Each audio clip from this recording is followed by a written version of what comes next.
Okay, speaker இன்னொன்னு சொல்றாரு. பெருந்தலைவர் காமராஜர் இது போல அரசியல் இருக்கும்போது அவருக்கு அவர் என்ன புலவரா, அவருக்கு ஒழுங்கா பேசுவதற்கு கூட தெரியவில்லை, அவர் என்ன இலக்கியவாதியா என்றெல்லாம் விமர்சனம் செய்தார்கள் அப்போதைய அரசியல் தலைவர்கள். அதே இந்த 50 ஆண்டு கால அதே தகரண்டப்பா வச்சுக்கிட்டு இப்பவும் என்ன விமர்சிக்கிறாங்க திமுகவினர் அப்படின்னு குறித்து இன்னொரு இந்த 3ஆம் ஆண்டு விழாவின் அந்த டேக் வேர்டாக வீட்டுக்கு வீடு விஜய், தமிழ்நாட்டுக்காக விஜய். அதாவது ஒவ்வொரு வீட்லயுமே விஜய்க்கு ஒரு ஓட்டு இருக்கா சார்.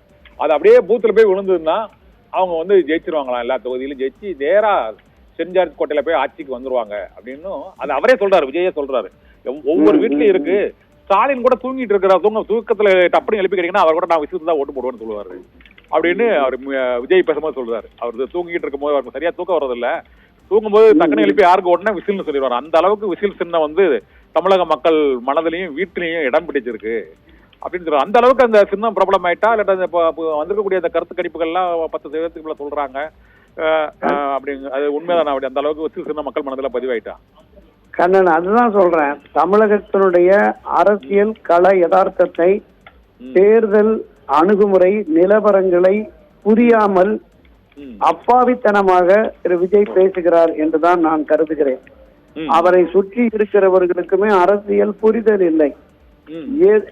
எதையோ எழுதி கொடுத்து அவர் பேசுகிறார் என்பதுதான் நமக்கு வெளிப்படையாக தெரிகிறது. பெருந்தலைவர் காமராஜர் அவர் மிக எளிமையானவர். அவர் அவருக்கு அடுக்குமொழி தெரியாது. அவர் யதார்த்தமாக மக்களோடு பேசி அவர் மக்களின் மனதில் இடம் பிடித்தார். ஆனால் அவருடைய தியாகம் என்பது இந்திய அரசியலையே திரும்பி பார்க்க வைத்தது. அவருடைய போராட்ட வாழ்வு என்பது இந்த மக்கள் மத்தியில எவ்வளவு தூரம் ஈடுபாடு இருந்ததுன்னு கடந்த 2 ஆண்டுகளுக்கு முன்பு வரையிலும் திரைத்துறையிலே பயணித்து அதன் மூலமாக ரசிகர்களுடைய ஆதரவை பெற்றவர் தான் விஜய். பொது வாழ்வில் சமூக சேவையில் எந்த ஈடுபாடும் அவருக்கு இருந்ததில்லை. அவர் முதல் கூட்டத்திலே இந்த பள்ளி மாணவர்களை கூப்பிட்டு நோட்டு புத்தகம் 234 தொகுதியிலும் கொடுத்தார். அதுதான் அவருடைய பொது சேவையினுடைய தொடக்கம்.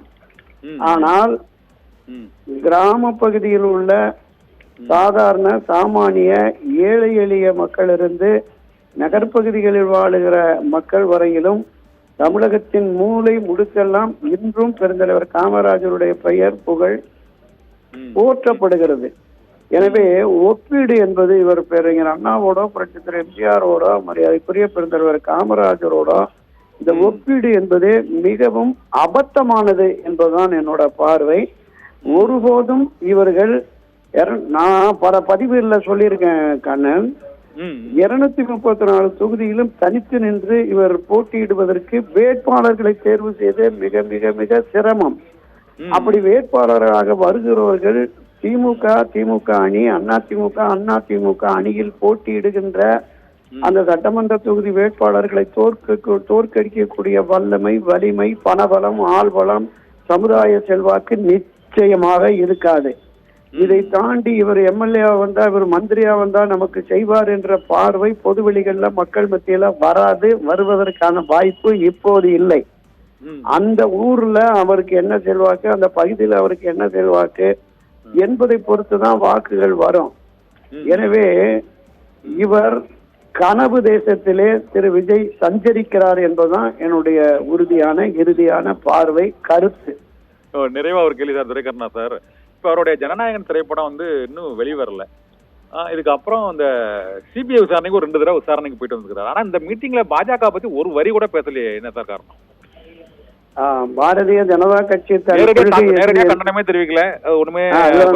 ஆமா, இல்ல, பாரதிய ஜனதா கட்சி தன் கொள்கை எதிரி என்று பிரகடனப்படுத்திய விஜய் அவர்கள் நீங்க குறிப்பிட்டது மாதிரி அதற்கு எதிராக பெரிய அளவுல வன்மையான கருத்துக்களை இதுவரையிலும் பதிவு பண்ணவில்லை. பெரிய விமர்சனங்களும் இல்லை. தனக்கான நேரடி ஆபத்து என்று வந்த நிலையிலும் கூட இப்ப ஜனநாயகன் படம் வெளிவராது ஒரு மிகப்பெரிய பின்னடைவு.